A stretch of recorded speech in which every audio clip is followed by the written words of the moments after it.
Dobar dan, dragi moji. Evo i jednog video snimka za YouTube kanal koji snimam upravo zbog toga što me pitate, postavljate mi pitanja i mnogi insistirate da kažem nešto o tome. Šta sa partnerom, odnosno o vezi, nešto da govorim, odnosno o tim partnerskim odnosima.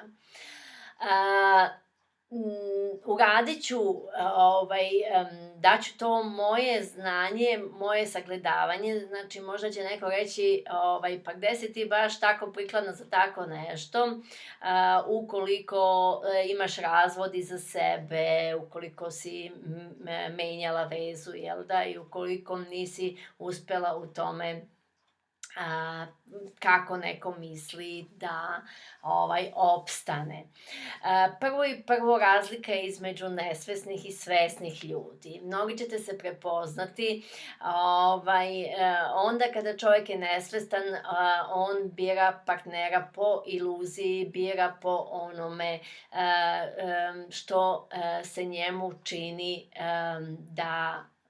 da je to i čovjek se zavarava da je to u stvari princ ili princeza. Kada čovjek postane svestan zaista znanja šta su partnerski odnosi, odnosno šta je ta veza, onda drugačije gleda na stvari i upravo razume i to zašto se neko razveo, zašto je se neko okrenuo, otišao u drugom pravcu. Znači, niti je isključivo ispravno morati opstati u braku ili u vezi, niti je isključivo ispravno za sve ljude morati se razvesti ili morati prekinuti tu neku vezu, jel da? Sada, znači svestan čovek prvo počinje da gleda, da razmišlja, da prepoznaje svoje misli i osjećanja kakvog partnera zaista želi, odnosno kakvu vezu želi.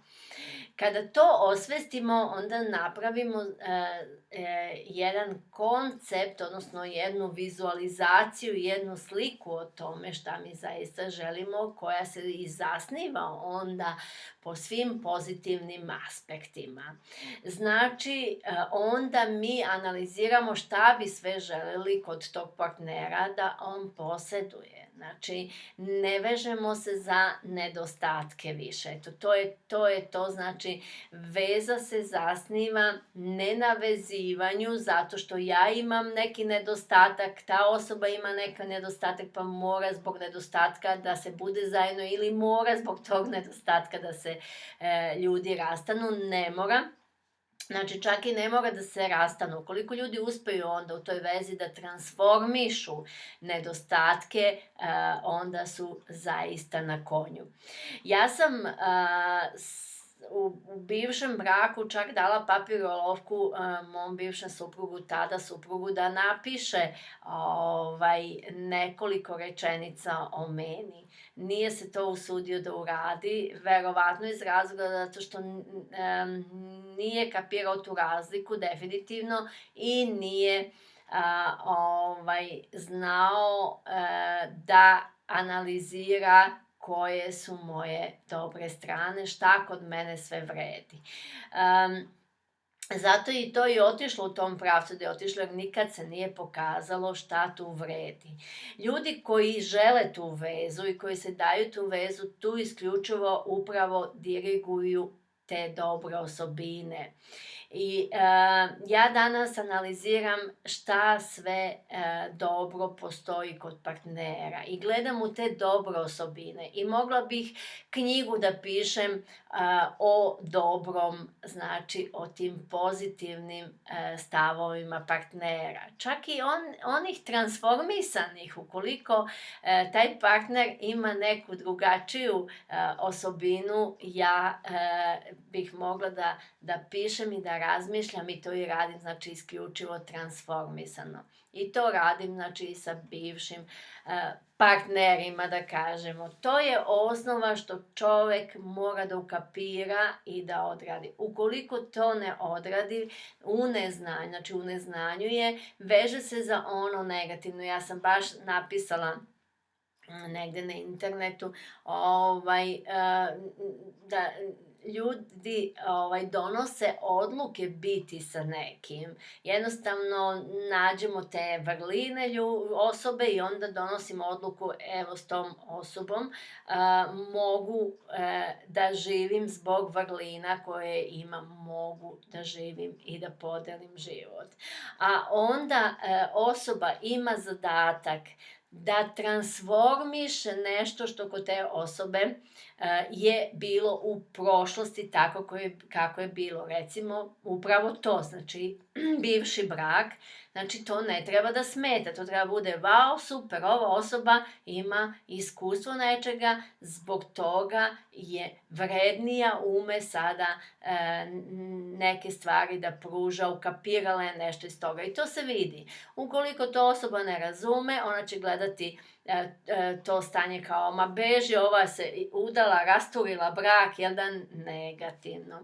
Uvek možemo na sve da gledamo iz negativnog ili pozitivnog aspekta. Ukoliko ste neko ko analizirate iz negativnog, vi uopšte niste onda spremni za partnera i upravo je tu izazov, znači ukoliko ne prepoznate dobre osobine partnera, odnosno dobre osobine te osobe, upravo ste u teškom stanju, u zabludi.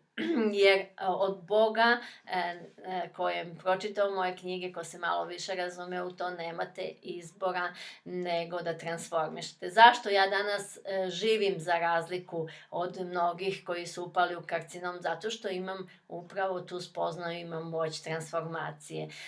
I na taj način pomažem i drugima da se promene, transformišu, jer umem da vidim osobine, da kreiram nove osobine, znači da ja transformišem, da uvidim tu dobrotu u svemu. A u mojoj prvoj knjizi sam opisala šta je zaista Bog i da je Bog isključivo dobro, da je Bog isključivo ljubav i tu je gde je ljubav, nema tuge, nema negativnog, nema loše, znači kome daje tuga dobar osjećaj, kome daje ljutnja dobar osjećaj, kome daje nemoć dobar osjećaj, znači nikome, ali upravo vi ćete i biti i moćni u ljubavi.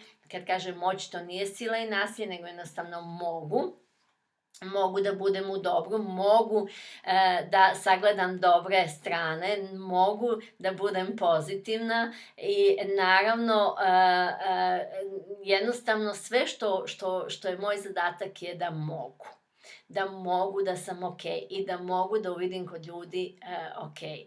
To što ja izaberem jednu osobu s kojom imam te bliskosti, to je moj lični privatni život, naravno, moja stvar i moja odluka.